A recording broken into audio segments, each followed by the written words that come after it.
I recognize the member for St. Peter. Thank you, Mr. Speaker. I rise this morning to make my contribution to the 2022 budget debate in this Honourable House of Representatives. First, let me say, Mr. Speaker, that I'd like to thank the good Lord for the great joy and honour of being able to serve the people and continue to serve the people of St. Peter Constituency, in particular and in general the people of Antigua and Barbuda. Mr. Speaker, it is very difficult to stand and speak freely on anything in this Parliament, let alone this important budget statement. Because, sir, whether you agree or you don't agree, as I've learned in recent years, you will be attacked and vilified in the most brutal manner. Nonetheless, Mr. Speaker, I must say from the onset that this is where the people expect to hear the voices of concern from the elected representatives on national development issues in this Parliament. And so, I must speak, sir. Let me first of all commend the Honourable Prime Minister and the Minister of Finance and his teams in Cabinet and in the public service for the 2022 budget statement under the theme setting the stage for economic rejuvenation. I also want to thank the member for St. Philip South, the Minister of State in the Ministry of Finance, and all the other public sector officials in the Ministry of Finance for this budget. Mr. Speaker, this statement, 2022, setting the stage for economic rejuvenation, it details the plan, sir, for spending the funds of the state in this financial year, and it offers hope, I must say. It offers a lot of hope that better days are coming, sir, for the citizens of this blessed land of Antigua and Barbuda. And especially in these difficult, unforgiving economic circumstances that we are enduring during the pandemic. Mr. Speaker, the 2022 fiscal strategy prescriptions are presented with an optimistic future, as I've said, that better days are coming, and the outlook in the context of claims and performance of the government exemplifies the high ideals of good governance. For example, Mr. Speaker, we heard much about what the Prime Minister said about, and I quote, he said, "Swift and responsible action by government which put the health and well-being of all our people first, good effective governance that puts our people at the front and center of our policies and programs," end of quote. According to the budget statement, Mr. Speaker, and I quote again, says our people's well-being comes first, second, and last. And always government continues to promote and protect the best interests of our people, and we do so by deed, not by words. We do so by evident action, not by making empty promises.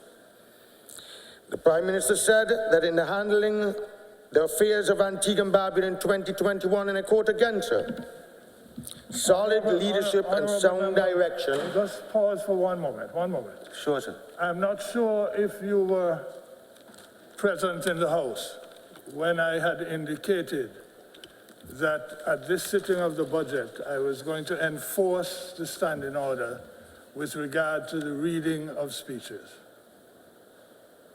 Were you present? I'm not sure. Yeah, I was.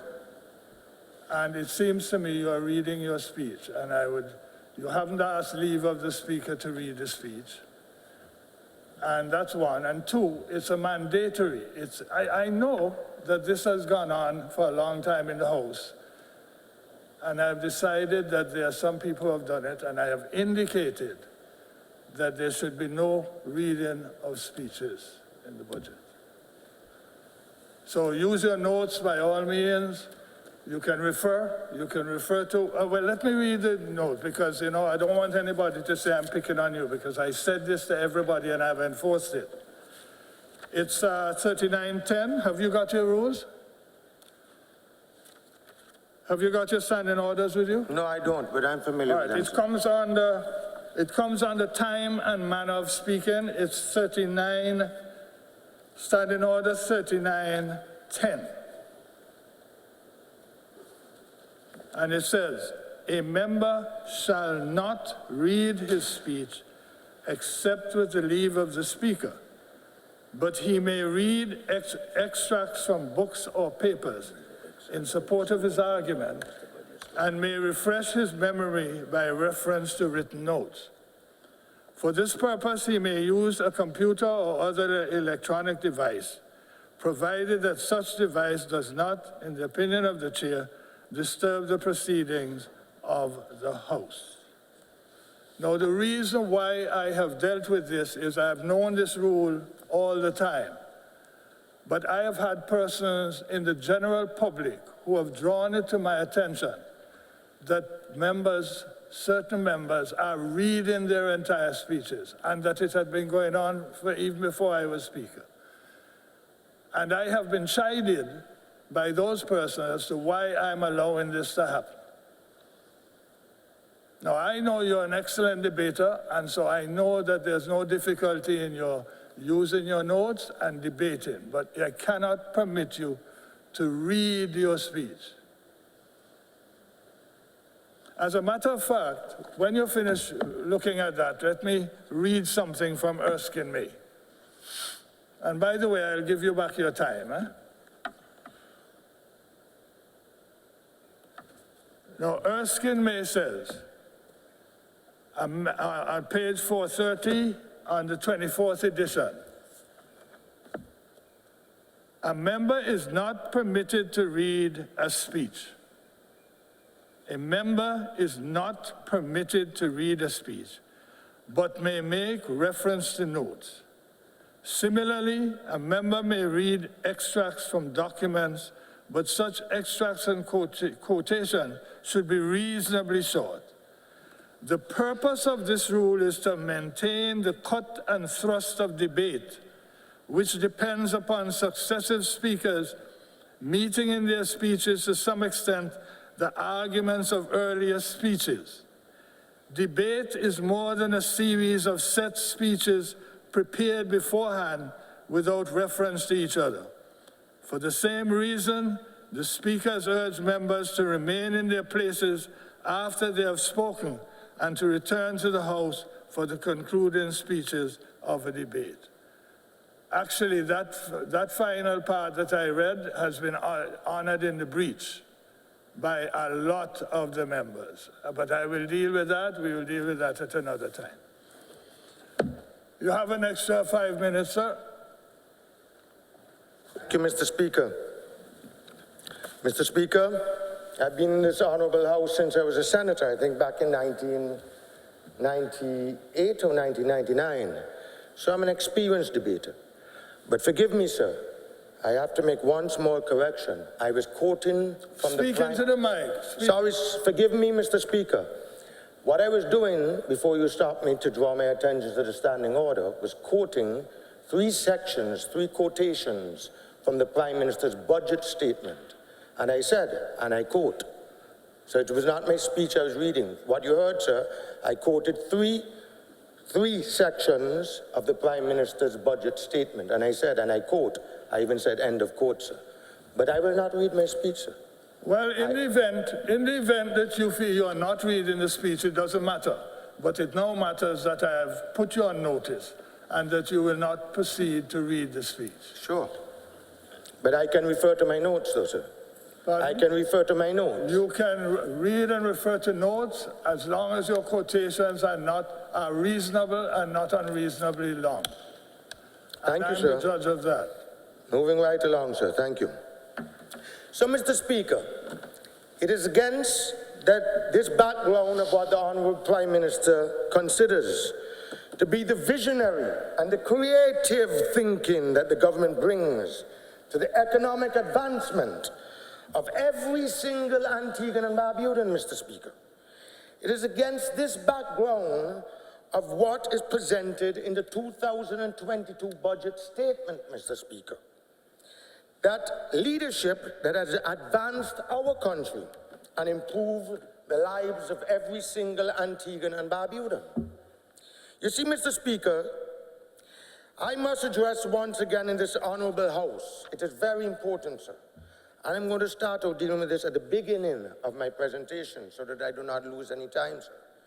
The pressing infrastructure, the pressing healthcare, educational, and other vital interests, Mr. Speaker, of the people of Parham, the people of Pears, the people of Vernon's, the people of Vernon's Estate, Lightfoot, Weirs, Gunthorpe's and Sugar Factory, Fidges Creek, Mr. Speaker, and even Jumbi Bay. Mr. Speaker, St. Peter's constituency comprises the largest landmass. The largest landmass. It may not be the most registered voters in the country or the largest population. It's the largest landmass in Antigua.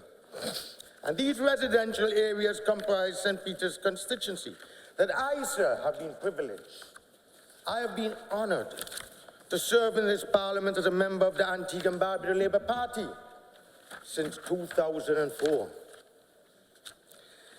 The constituency, Mr. Speaker, has voted for the Antigua and Barbuda Labour Party in every single election since we received the right to vote 71 years ago. St. Peter's voted for the Labour Party candidate Donald Shepherd. Many in here, and I'm sure you, Mr. Speaker, remember the late Donald Shepherd as their parliamentary representative in 1951, in 1956, sir, in 1960, sir, and in 1965. St. Peter's voted for the Labour Party candidate Joseph Myers, affectionately known as Uncle Joe. They voted for him in 1971, overwhelmingly. In 1976, overwhelmingly. 1980, 1984, sir, and 1989 again. St. Peter's, I'm going good. St. Peter's voted for the Labour Party candidate Longford Jeremy, Mr. Speaker, as their parliamentary representative in 1994 and 1999. And Mr. Speaker, St. Peter's voted for the Labour Party candidate, yours truly, as the parliamentary representative in 2004, in 2009, in 2014, and then again in 2018, 4 times, and overwhelmingly, such that yours truly received the highest percentage of the votes cast in any constituency in the 2018 elections. Parliamentary representative, Mr. Speaker, that's what it's called. Parliamentary representative. It means, therefore, sir, that a citizen who is chosen by the majority of electors in any constituency or in any particular electoral district to be the representative of that constituency in Parliament, the highest decision-making body on national affairs. In representing the views and interests of constituents, the parliamentary representative is required, Mr. Speaker, to participate in the debate, which is what we do here during the budget and in the enactment of laws that we bring to this honorable House to advocate for the equal economic opportunity and adequate state resources for the development and maintenance, for education, for health, building facilities, community facilities, sporting facilities, roads, water, utilities. Parliamentary representatives like myself, Mr. Speaker, who do not hold any cabinet portfolios, they're referred to as backbenchers. And as you know, Mr. Speaker, that a backbencher also has an important responsibility to ensure or to assist in ensuring the accountable government resources, Parliament, good laws are passed for the transparent stewardship of state resources equitably across all constituencies. So, Mr. Speaker, it is my humble view that we have a crisis of parliamentary representation in this country. And why do I say so, you may ask? I say so, Mr. Speaker, because the crisis in which the resources of state needed to finance development areas across all constituencies equitably are used by, and not just the Antigua-and-Barbuda Labour Party, also by the UPP. Every governing party, Mr. Speaker, they use for the political agenda to control the will and, sir, a crisis in which opposing or victimized parliamentary, if you want to say victimized parliamentary representatives, are rendered virtually voiceless.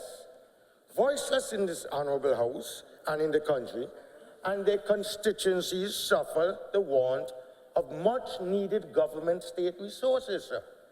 And that cannot be right. The constituency I represent, sir, sits on the horns of that crisis, which hopefully, I really sincerely hope that we will find the courage to resolve and address that in this 2000.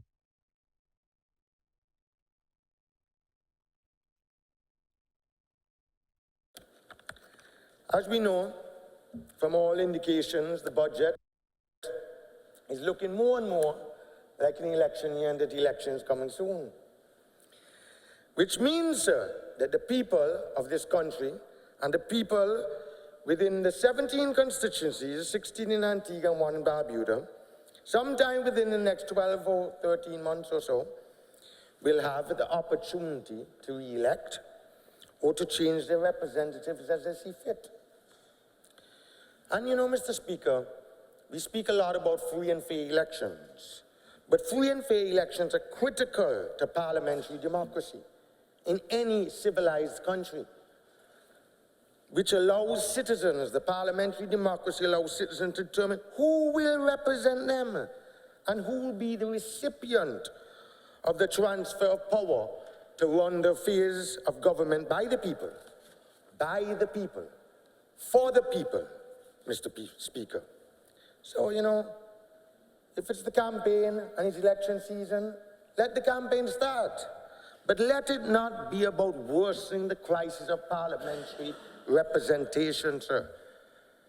And Mr. Speaker, let it not be about, you know, clever ways to abuse incumbency and corrupt the public will. Let it be, sir, only and only about the people's vote of conscience, the choice of government that they want, the track record that the government stands on, their scorecard, to secure the best Antigua and Barbuda that we have. It is what the people want. And Mr. Speaker, as you know, I faithfully promised the good people of St. Peter, prior to being elected in 2004, sir, that I would dedicate my life and my efforts to the progressive development of that constituency, to the education, to the health, economic empowerment of the young people, the prosperity and the safety and security of all of my constituents.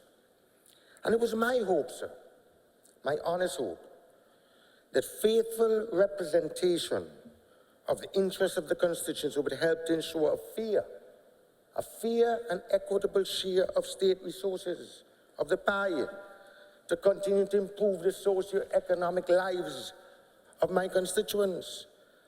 And sir, that legitimate expectation of the constituents of St. Peter is that government, especially one that prides itself in putting people first, and I quote again, at the forefront, the Prime Minister said, in the center of his policies and programs, they would improve and provide that adequate state resources are allotted to one, sir, creating jobs, meaningful and sustainable jobs that will be challenging and rewarding and allow for our young people to reach their heights of their potential, their full potential, to develop the housing stock. And I must give the government credit and the Prime Minister for the new housing development in Painters. That is in my constituency. I'm fair, sir. Where the government deserves credit, I always do. But to expand, Mr. Member for St. Philip South, the entire road network, to repair it, to keep it in the good. I'm not saying every single road, because I've said St. Peter's is the largest landmass. can be fixed. To ensure, Member, my dear friend from St. Philip's North, a reliable supply of water and electricity, and to always at all times, sir, to improve the health care, the education and community development programs, so that we can support the elderly, Mr. Speaker, the disabled, unemployed, and the most vulnerable among us. But truth to be told, Mr. Speaker, and let us be brutally frank here, through the years, my government, this Labour Party, has fallen well short of meeting these expectations for the St. Peter's constituency. And today, and the sad thing, Mr. Speaker, my detractors, and those who seek to use representation of the people of St. Peter for their own selfish purposes are asking, what has Asot Michael done? What has he done for his constituency? What has he done for St. Peter? Where's the constituency institution or the building, the physical brick and mortar that's in his name? Where is it? Really? Well, Mr. Speaker, let me make it abundantly clear. My legacy lives not in any physical structure. My legacy lives in the hearts of all those lives that I have been able, by the grace of God, to try to improve by the assistance that I've been able to provide throughout the constituency over the years. And to do so, sir, in the absence of government support. And I've tried my best. Mr. Speaker, we provide full scholarships to secondary school, college and university students in St. Peter. Primary and secondary supplies every single year. Laptops, iPads, even IT connectivity, sir. When the IT and the broadband was poor. Financial assistance for medical attention for people who are sick here in Antigua and sometimes to travel overseas. So, Mr. Speaker, it's not in a building or I just want the honourable member to know that I know you're reading your speech. And I'm asking you again not to read your speech. I'm not reading my speech. I'm enforcing a standing order. Do not read. I know you're reading. I can see you're reading your speech. We're not fools. So please don't insult my intelligence. You have notes. Use your notes. Look at the chair and make your presentation. This is the second time I've asked you not to read. Mr. Speaker, I'm not reading. And you cannot stay from there with the greatest respect and tell me I'm reading. I'm looking at you. If I have to look down on my notes, I will, but I'm looking at you. Honourable member, I'm not arguing with you. I have read you. You have read the standing order. Other people in the House obey it. You are no exception. Do not read your speech. If you will not follow the instructions of the chair, there will be consequences. And then I don't want anybody to be saying, oh, yeah, we're picking on you and so on. Other people have accepted that that is the rule and have debated. If I consider and I see you're reading your speech, because I'm not foolish, there will be a consequence.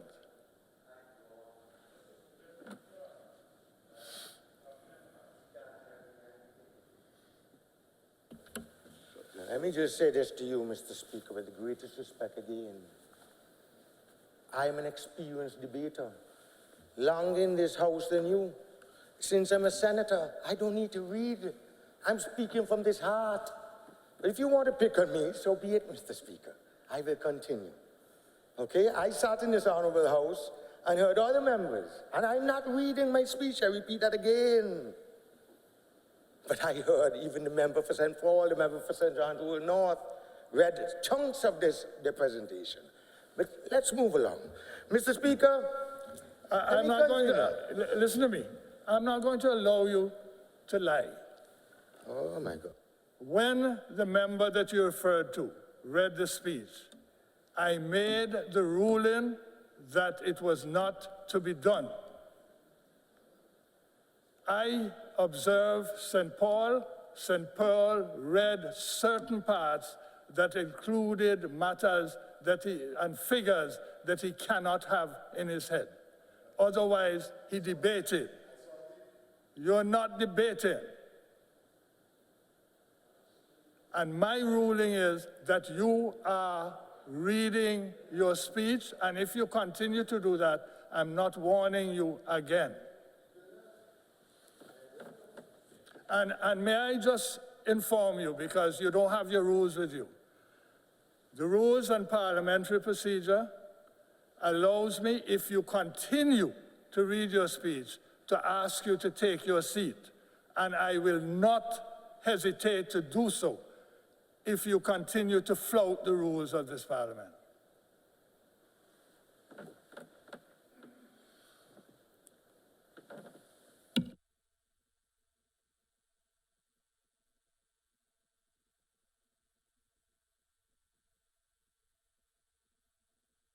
Okay, the Deputy Speaker advised me that, Mr. Speaker, that I can ask for leave to read certain parts or refer to certain parts of my notes, not to even read. I can't give you leave to read certain parts if I don't know what the parts are. Okay, sir. What I have said to you, look at the rule. The rule clearly says what you can use to read. And if you're so experienced, why can't you understand that and follow the rules?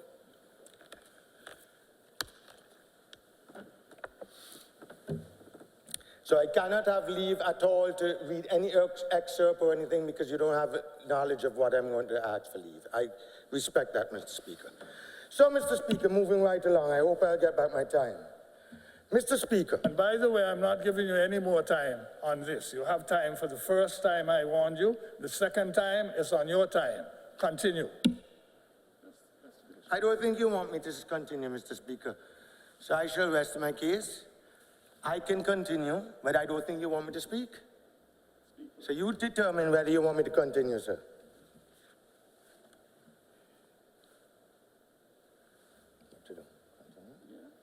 Okay, Mr. Speaker, moving right along. So as I was saying before I was interrupted, Mr. Speaker, that out of my goodness of my heart and in the absence of state resources, that over the years, prior to me being elected in 2004, Mr. Speaker, that I've been able to help my constituents as best as I can, whether it's for overseas, local health care, medication, assistance with, school, assistance sponsoring. Mr. Speaker, I'm sure that this Honourable House knows that Asot Arcade sponsored Param football since 2003, after Goodyear, Alan Gummins, the late Alan Gummins.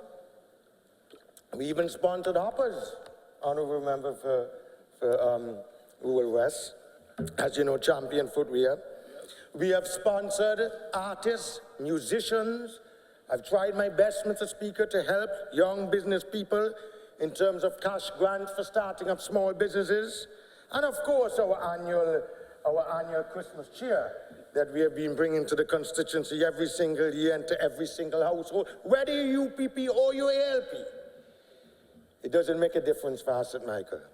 So, Mr. Speaker, it is a great honor and a great privilege that I've been able to help there and been there for the real needy and the causes of persons beyond what is really reasonably expected of any parliamentary representative, not only in this country, but in the entire world, Mr. Speaker. But I'm only human. I'm only human. I'm one man.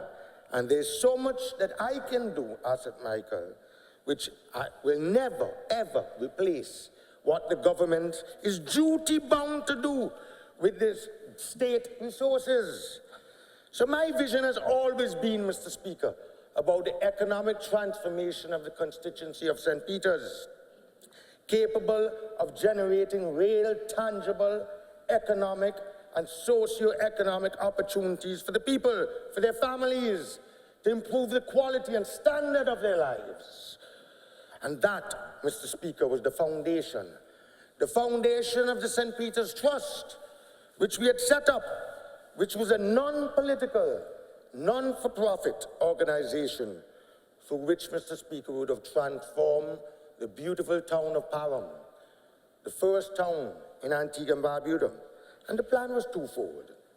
We wanted, of course, to restore Parham town to its glory days in the eyes of all Antigua and Barbuda, for lasting economic opportunities for the people of St. Peter's. And you know, the truth is the Honourable Prime Minister is fully aware that the former Prime Minister, Celeste Bird, commissioned the Organization of American States to do an in-depth study and a complete refurbishment and the modernization of Parham. And that study was done nearly 25 years ago, Mr. Speaker. And that study provided a comprehensive and detailed plan to develop the waterfront, to have marinas, duty-free shopping facilities where the local business people could ply their trade, and also, more importantly, to restore and refurbish all the historical landmarks, like the public market, the post office, the police station, and the St. Peter's Anglican Church, which we all know is a historical landmark church in this country. You know, Mr. Speaker, I don't know if you're aware, Parham town had one of the first cinemas in Antigua and Barbuda. Are you aware of that, member for St. Philip South?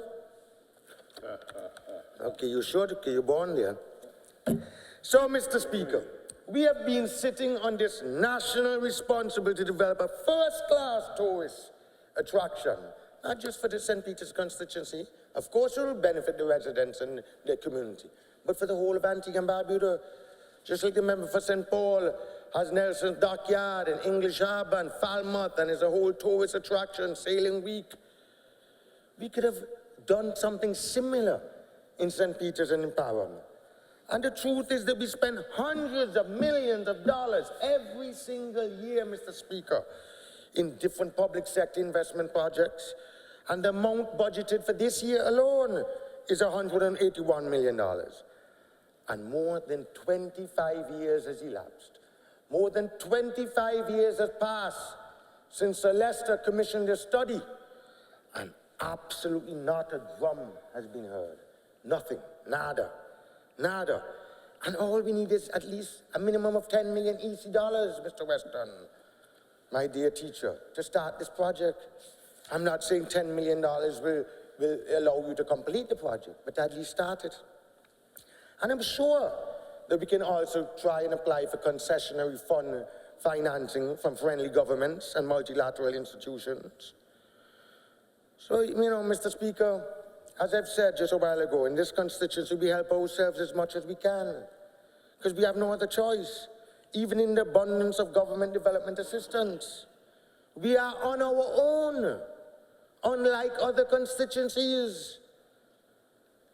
We got a cabinet decision, Mr. Speaker, truth be told, to use 3 acres of land in Parham, 3 acres for multi-purpose recreation educational center for both the youth and the elderly in the constituency. That center, sir, would have provided for 150 computers to replace the computer facility that was burned to the ground in the 2009 election. I had, you know, Mr. Speaker, 2 computer labs long before many parliamentarians are now boasting that they have computer clinics, which I'm happy. That facility would also house a modern library, not just, you know, in terms of physical books, but a digital library. Night classes to teach a range of subjects like mathematics and English and other computer classes.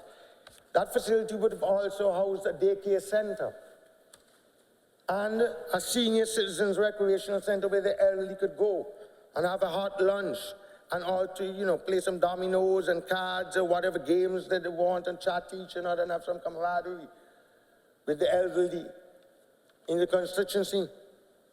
We also had a cabinet decision, Mr. Speaker, for 2 acres of land in Pierce Village to provide a similar facility.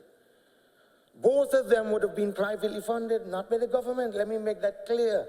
They would have been privately funded.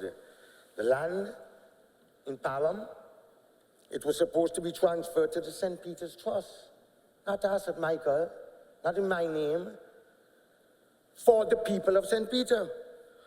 But after relieving me of my ministerial duties in 2017, unfortunately, Mr. Speaker, the Prime Minister then decided, and he said in his Honourable House, Hansard is there to show, that I must come after getting a cabinet decision for 3 acres in Parliament, 2 in Peers. I must bring a feasibility study. I must bring a feasibility study to justify why we need 3 acres and not 1 acre. Can you imagine that? I mean, the Peers Clinic, I've complained to my dear friend, the Honourable Member for St. Mary's North. The government subsidized daycare centre in Parham have been shut down for a number of years.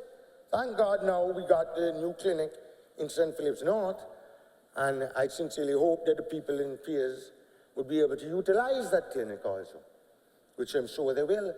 But prior to that, for years, Peers has no health clinic.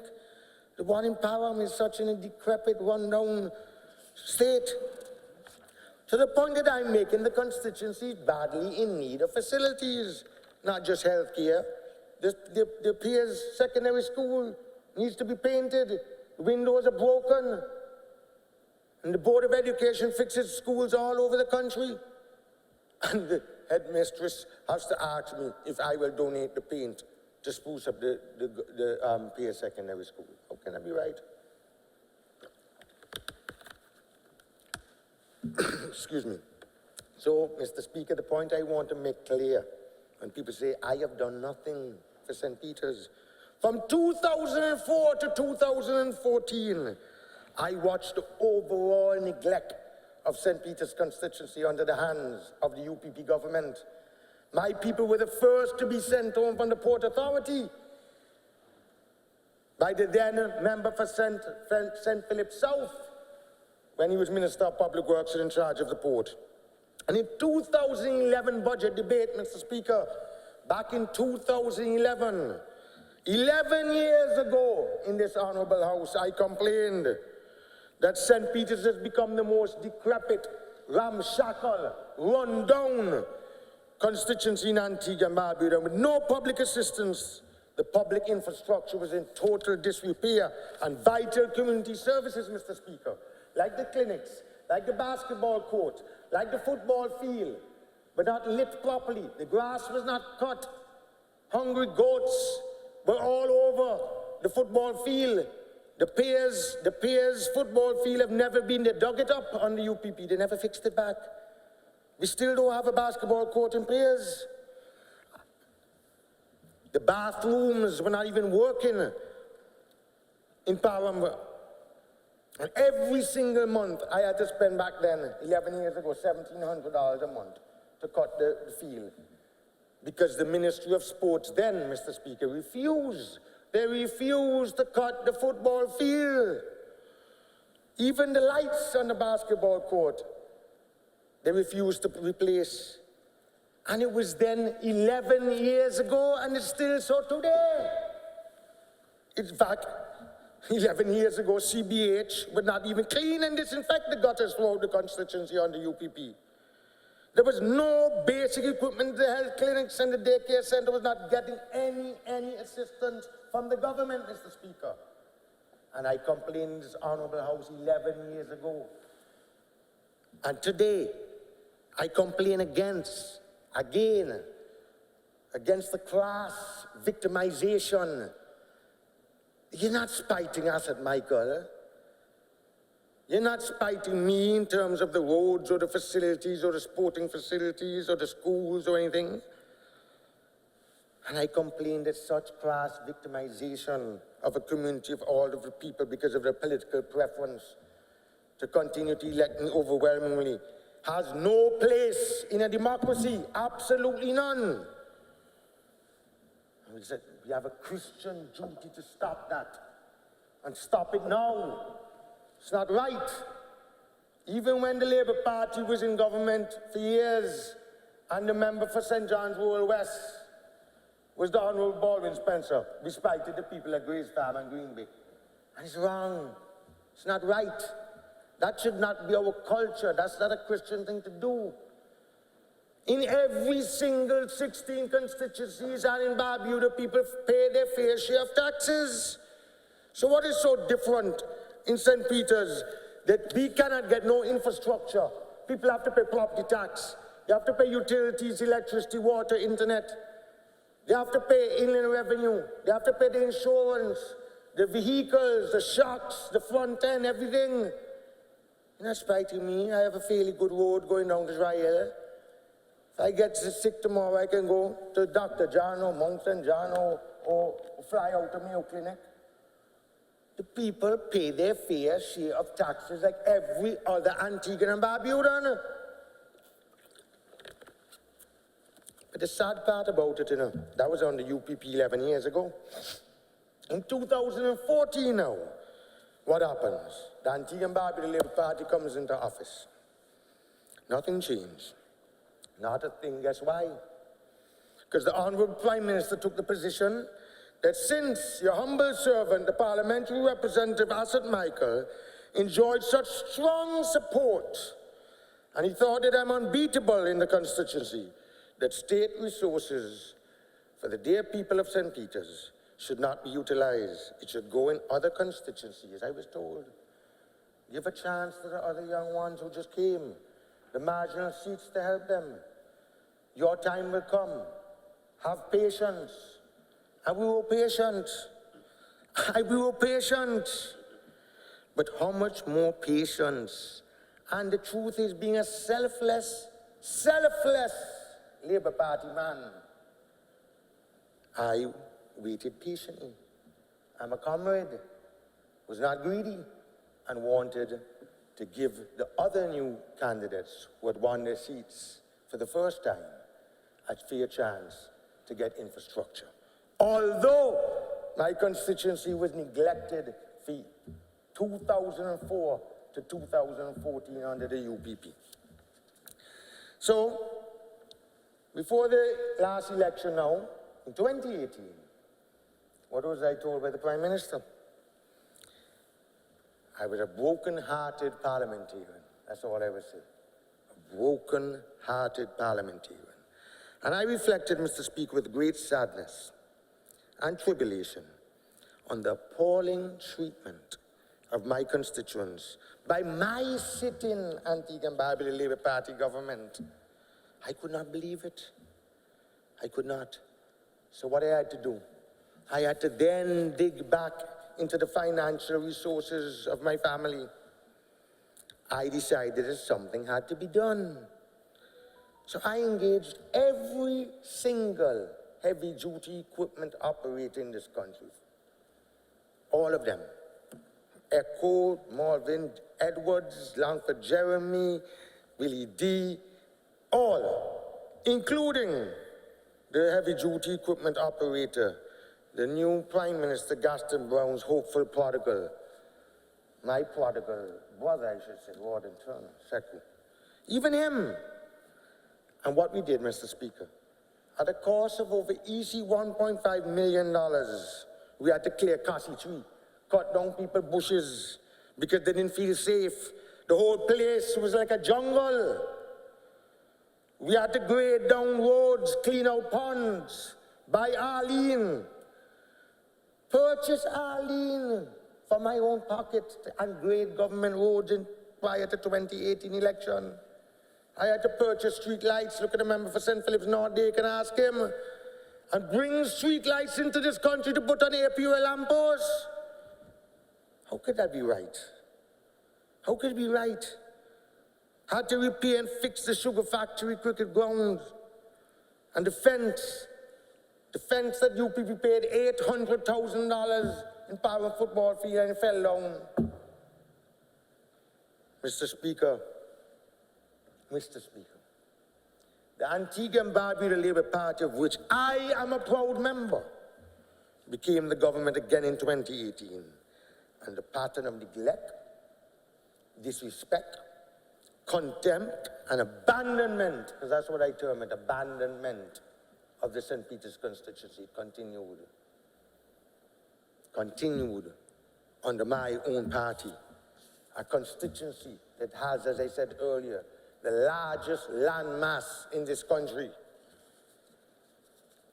Even the housing project, which I give the government credit for in Painters, the vast majority of the houses were not allotted to my constituents.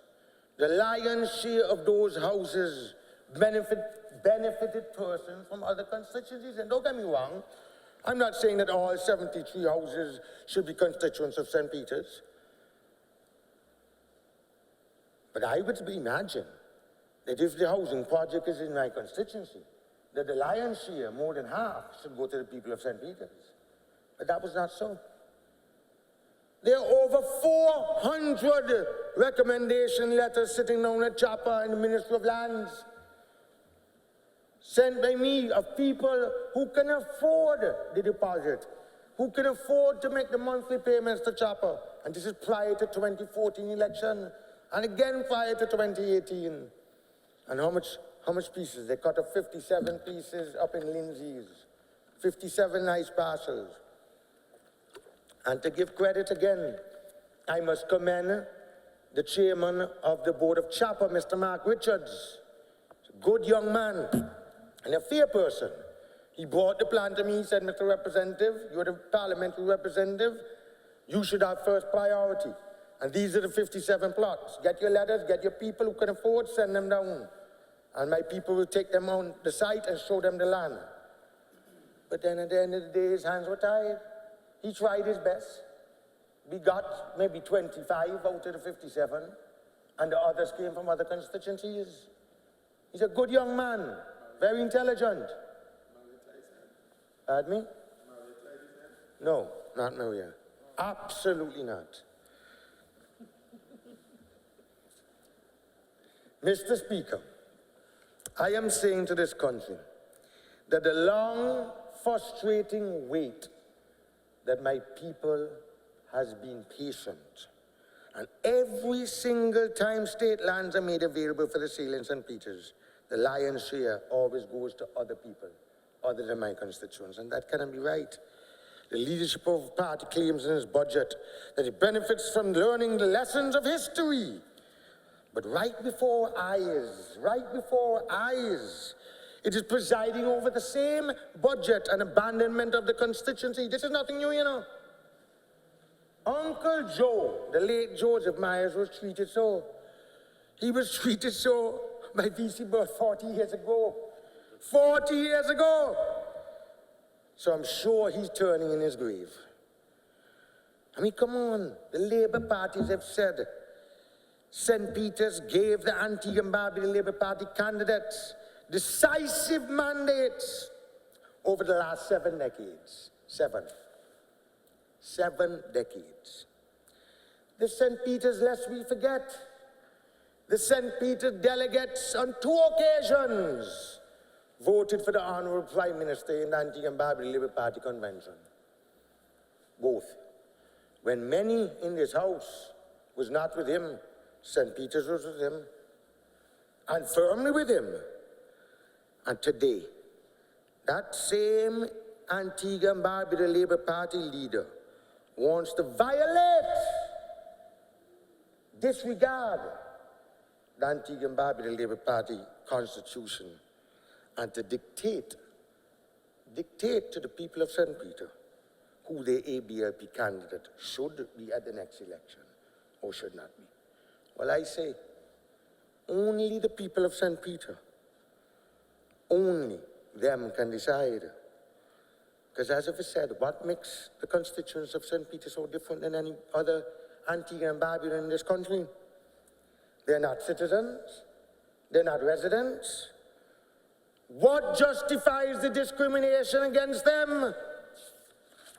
When will they receive, Mr. Speaker, their just deserts from the public resources in this parliamentary democracy? When?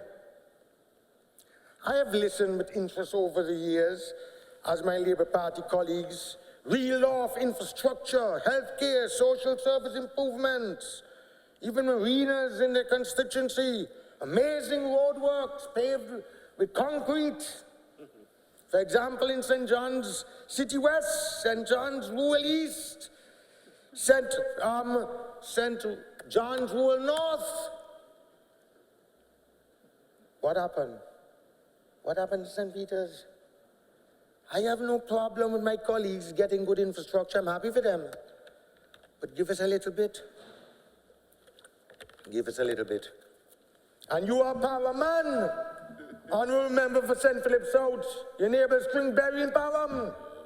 You have to traverse the constituency every day. And I know you mean well, but your hands are tied. Them big hands, yeah? Yes, them big hands are tied. Not even, Mr. Speaker, the little food vouchers that they give out. And I want the member for St. George to get up in this house and tell my lie. The food vouchers that the Minister of Social Improvement give out, they're giving it to SECU. Like if I really need government food vouchers. When the pandemic started, I went to Christo's, Island Provision, Mitchell Michael, and I spent over $200,000 from my pocket. And 5 times we gave out food packages in 2020. Even at Christmas, we gave out snacks to the kids. I don't need a little food voucher, but it's wrong that the sitting member of St. Peter, because you tell me out there one day when we walk in, you tell me, don't blame me, comrade, don't blame me. I have to take higher instructions. Oh, you don't know Sekou? You will soon know. He's going to design a nice building for you, like how he's designing one for the Minister of Telecommunications, a constituency branch. He's a good architect. Good architect. And stop, give Mr. Speaker, the member for St. George, not at this sitting, but the one before.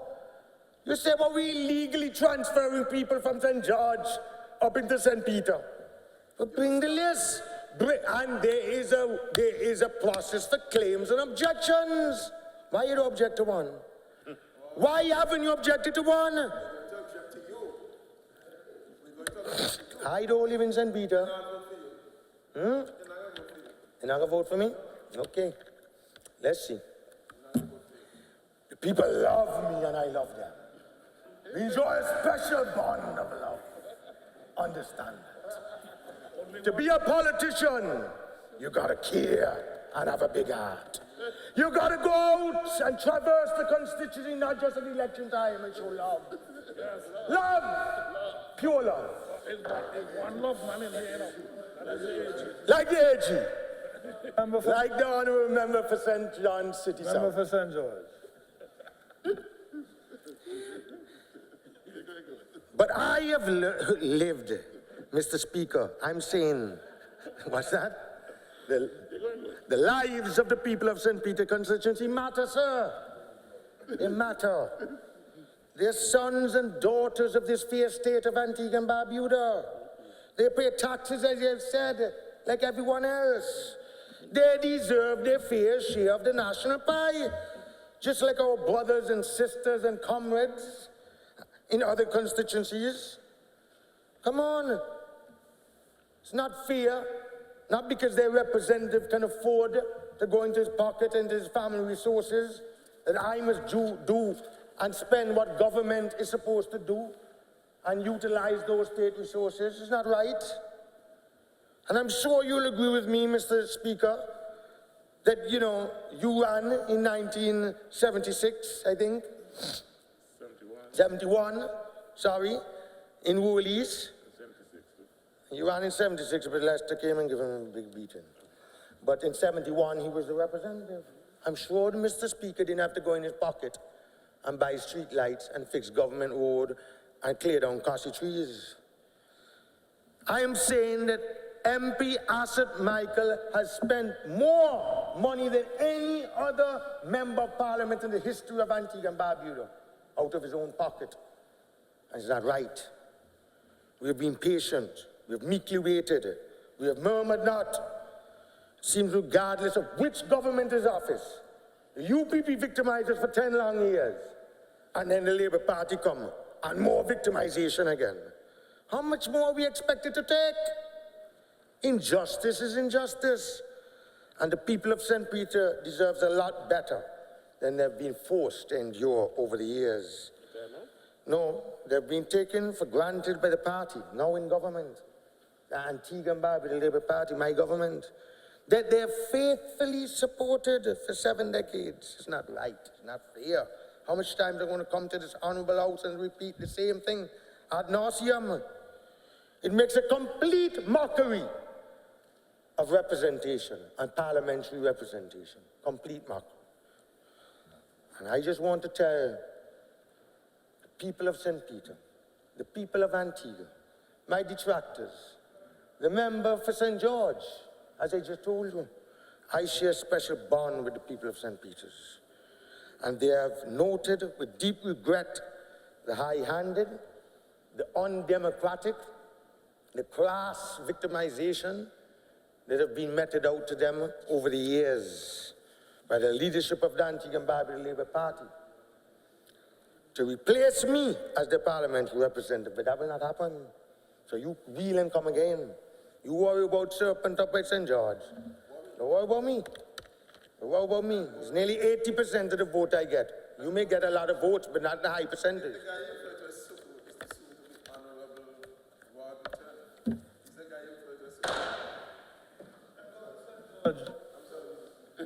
You're aggravating me.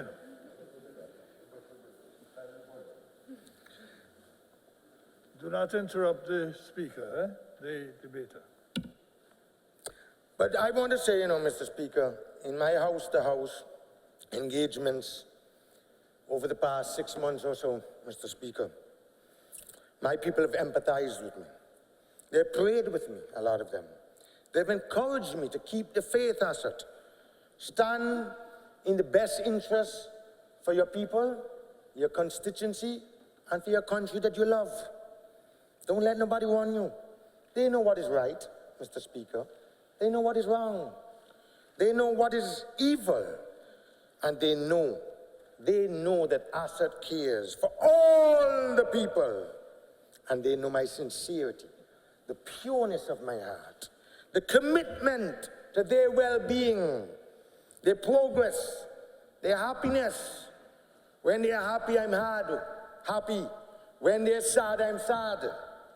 And notwithstanding, Mr. Speaker, the trials and the tribulations that I've endured under my own party and that surround me, the people of St. Peter's are continuing to stick with me as their representative for a 5th straight term, Mr. Member for St. George.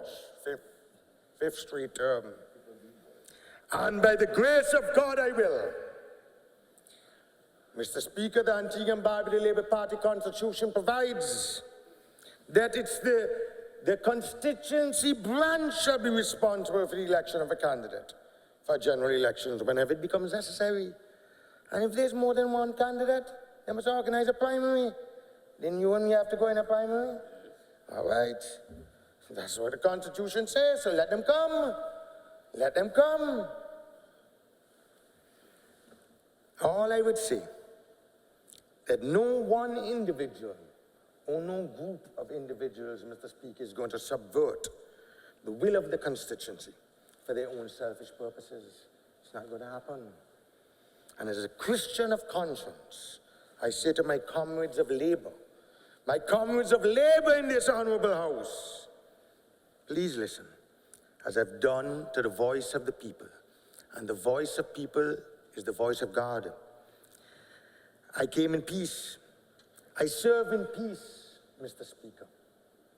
I serve in peace. With love and devotion. Let all the fighting cease. You must be able sometimes, as senior members, comrades, to get up and speak. Now is not the time for the sons and daughters of labor, to be fighting each other. Now is the time for the sons and daughters of labor to be binding together, binding to continue on the rich legacy of Vere Cornwall Bird Sr., Lester Bryan Bird. And let me say, no one in this country they have tried will be able to erase the legacy in the history books of this country of the Bird contribution, from V.C. Bird to Sir Lester Bird. So I say to this honorable house again, I came from the bowels of labor. and of our struggle to perfect the democracy. It runs in my blood, Mr. Speaker.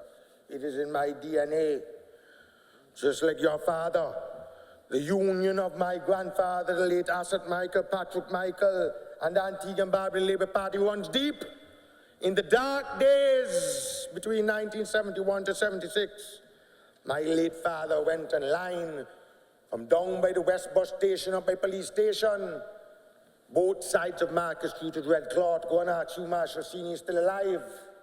The sacrifices that was made is a product of the dedication to the politics of labor and the advancement of this country. And so, Mr. Speaker, as I've said, only the people of St. Peter's will decide. Only the people of St. Peter's will decide whether I continue as their representative. And only the people of Antigua and Barbuda will decide when I hang up my boots and call it a day in my political life. No one man is going to decide that. The idea of bullying a faithful, committed, loyal soldier. You have 5 minutes to the hour. Thank you. 60 minutes. Should I ask for my extra time now or wait until the hour? Yes, you may ask for it now or on the conclusion. Okay, sir. Can I have the extra time, please, Mr. Speaker? House has to decide what extra time. No, what everybody asks for. 30 minutes? 30 minutes, but I should be finished No, before 30 the minutes. deputy can't tell you 30 minutes. I don't really need 30 Deputy, minutes. please. The House has to decide how much extra time they will give you. 15 more minutes, sir. How much? Is that approved by the House? You have 15 minutes, sir. Thank you. And so, Mr. Speaker, I am saying to this country, to my countrymen and women, to my beloved constituents of St. Peter's, that the idea of bullying a faithful, loyal, committed soldier of labor is unchristian-like. It is unthinkable. A loyal soldier of labor to this honorable house. Indeed, it's contrary to the high ideals of love. And when Mr. Hurst talk is nonsense, tell him he must remember the document he wrote about our dear Prime Minister when we had the leadership struggle. He's so disrespectful, so disappointed in him. Indeed, I am saying, Mr. Member for St. Philip South, you're a man of labor. Sir Robin Yearwood, Sir Malvin Joseph. You? You a man of labor? Okay. What I think, ask the people of St. George's what you are. Anyway, I'm not picking on you, you're my friend. I am saying that this is not humanly right. But the truth is, Mr. Speaker, I serve a righteous God. A righteous God in this blessed land of ours. And in that cause, Mr. Speaker, I stand firm for health, wealth, progress, peace, order, justice, a level playing field and caring and accountable governance for all. I thank the constituents of St. Peter. The Gramps Morgan Classic, Mr. Speaker, I'm sure you're familiar with it, maybe you're not, reminds me that they give a little more than they can take, that they try to fix more than they can break, and they're the kind that helps strangers in the rain. Strangers in the rain. So there's a place up there for people like them. Up there where the streets are paved with gold, and they will find a hand to hold. Gramps Morgan said that. So, Mr. Speaker, the Prime Minister's enlightened philosophies of entrepreneurial socialism and empowerment capitalism, beautiful cliche terms, has to become real and tangible. It has to affect the lives of young entrepreneurs, not just nice cliches. It has to permeate the entire spectrum of the Antigua and Barbuda society, not just for a few that they want to be approved by the EDF. And beginning in this budget year, Mr. Speaker, let us step away from piecemeal catch-a-vote schemes. Oh yes, entrepreneurial socialism and empowerment, capitalist vision. But we have to remember the 70% of the indigenous black people and businesses who still happen to be, as I said, over 70% of our population must look after them. So let us ensure, Mr. Speaker, that Antigua and Barbuda Labour Party remains properly aligned with equality principles of human development that VC Bird championed. All shall eat, all shall rise. Mr. Speaker, water is life, and we have a water supply in this country, we all know it. But we got to stop blaming each another. One party blaming back and forth criticisms between political parties. The UPP did nothing for water. Then the UPP saying the Labour Party is in power now for 8 years. And only now we addressing the water issues with desalinating plants or reverse osmosis. Let us get it right. Water is life.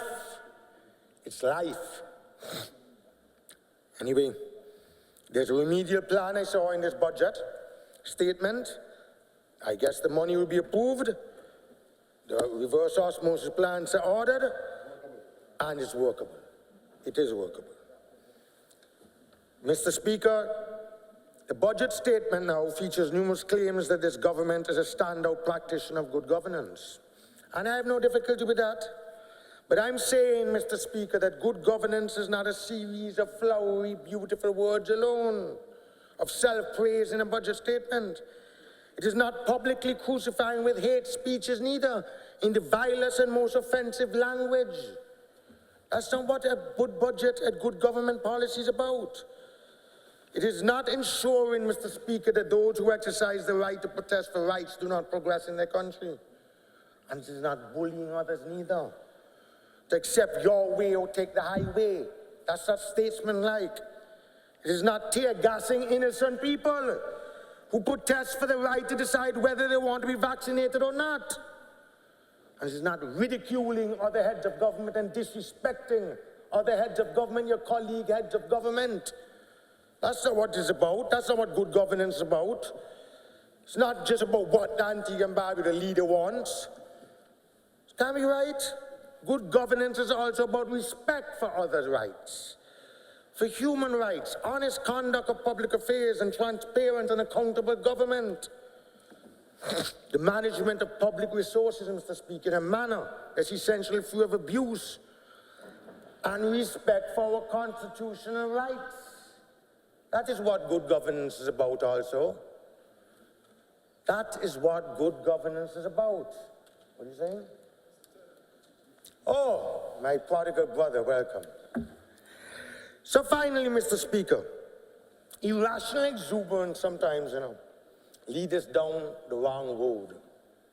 When we try to present ourselves and say certain things and, to sell yourself as the exemplar of the best good government ever ran this country, sometimes, Mr. Speaker, it leads to errors. And it could be fatal errors. And I want your permission now, I seek your permission, closing, to just read an excerpt in the budget statement at page 3. Can I do that? Thank you. Okay. So in budget statement 2022 at page 3, and I want you to follow me, Mr. Speaker, of the printed text, we read, and I quote, "The policies and initiatives of this government delivered growth of 5.3% in 2021. By any objective standard, Mr. Speaker, turning around the economy by more than 25 percentage points from a contraction of 20.2% in 2020 to growth of 5.3% in 2021 is a phenomenal feat." End of quote. Mr. Speaker, there was no 25% turnaround in the economy from 2020 to 2021, my dear teacher. The economy lost 20.2% of its 2019 value in 2020. And then we increased that reduced 2020 value, Mr. Speaker, by 5.3% in 2021. So the 5.3% growth is correct, but we increased it by 5.3. This means by the end of 2021, Mr. Speaker, the economy was still 15% below its 2019 value. And if the GDP, Mr. Minister of State, in 2021 is still $500 million less than the $4.5 billion in 2019, how could you possibly achieve a 25% turnaround? Come on, you taught me. You're a student of mathematics. How could you possibly achieve a 20? He will answer you. Of course, I'm sure he will answer me, but I'm asking him. Follow me. If the GDP in 2021 is still $500 million, less than the $4.5 billion in 2019, how could you possibly achieve a 25% turnaround from a contraction of 20.2% in 2020?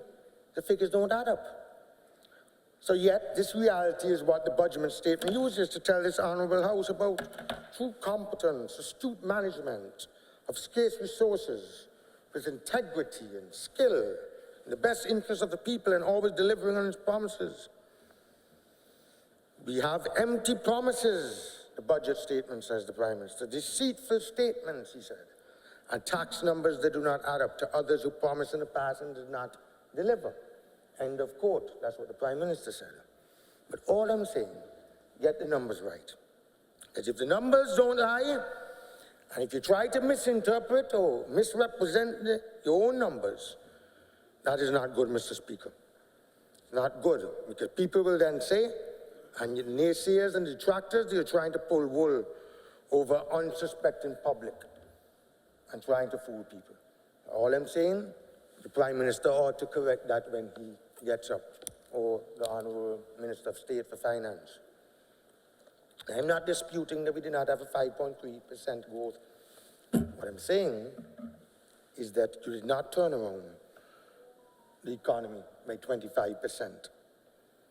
So, Mr. Speaker, I just want to say, with all the interruptions, I think that we've had a robust debate in this Honourable House. We're yet or soon to hear from the member for St. Philip South, which I look forward to hearing his contribution as always, and also the Minister of Health, the member for St. Mary's North, who I think should really be commended on the job that he has done and continues to do for health and wellness in this country, especially during the trials of the pandemic, COVID.